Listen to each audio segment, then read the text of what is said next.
getting into that gang of plug-uglies. Safety first. And he had replied, "Very good, sir," and there the matter had rested. But all the while, unsuspected by Bertram, the shadow of Steeple Bumpleigh was creeping nearer and nearer, and came a day when it tore off its whiskers and pounced. Oddly enough, the morning on which this major disaster occurred was one that found me completely, even exuberantly, in the pink. No inkling of the soup into which I was to be plunged came to mar my perfect bien-être. I had slept well, shaved well, and shower-bathed well, and it was with a merry cry that I greeted Jeeves as he brought in the coffee and kippers. "Odds bodikins, Jeeves," I said, "I am in rare fettle this a.m. Talk about exulting in my youth. I feel up and doing, with a heart for any fate, as Tennyson says." "Longfellow, sir. Or, if you prefer it, Longfellow. I am in no mood to split hairs. Well, what's the news?" "Miss Hopwood called while you were still asleep, sir." "No, really? I wish I'd seen her." "The young lady was desirous of entering your room and rousing you with a wet sponge, but I dissuaded her. I considered it best that your repose should not be disturbed." I applauded this watchdog spirit, showing as it did both the kindly heart and the feudal outlook, but continued to tut-tut a bit at having missed the young pipsqueak, with whom my relations had always been of the matiest. This Zenobia Nobby Hopwood was old Worplesdon's ward, as I believe it's called. A pal of his, just before he stopped ticking over some years previously, had left him in charge of his daughter. I don't know how these things are arranged. No doubt documents have to be drawn up and dotted lines signed on, but whatever the procedure, the upshot was as I have stated. When all the smoke had cleared away, my Uncle Percy was Nobby's guardian. "Young Nobby, eh? When did she blow into the great city?" I asked. For, on becoming Uncle Percy's ward, she had, of course, joined the strength at his Steeple Bumpleigh lair, and it was only rarely nowadays that she came to London.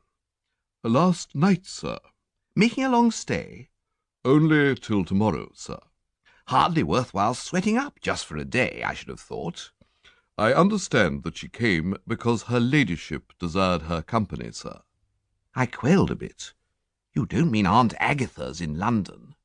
"Merely passing through, sir," replied the honest fellow, calming my apprehensions. "Her ladyship is on her way to minister to Master Thomas, who has contracted mumps at his school."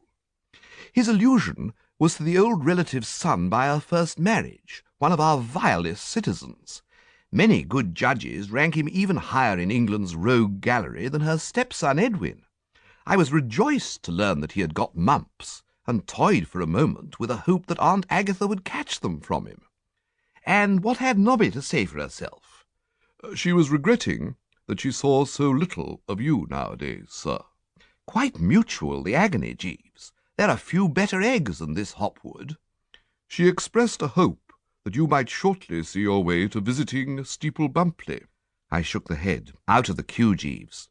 "The young lady tells me the fish are biting well there just now." "No, Jeeves, I'm sorry. Not even if they bite like serpents do I go near Steeple Bumpleigh." "Very good, sir." He spoke sombrely, and I endeavoured to ease the strain by asking for another cup of coffee. "Was Nobby alone?" "No, sir. There was a gentleman with her, who spoke as if he were acquainted with you. Miss Hopwood addressed him as Stilton." "Big chap?" "Noticeably well-developed, sir." "With a head like a pumpkin?" "Yes, sir.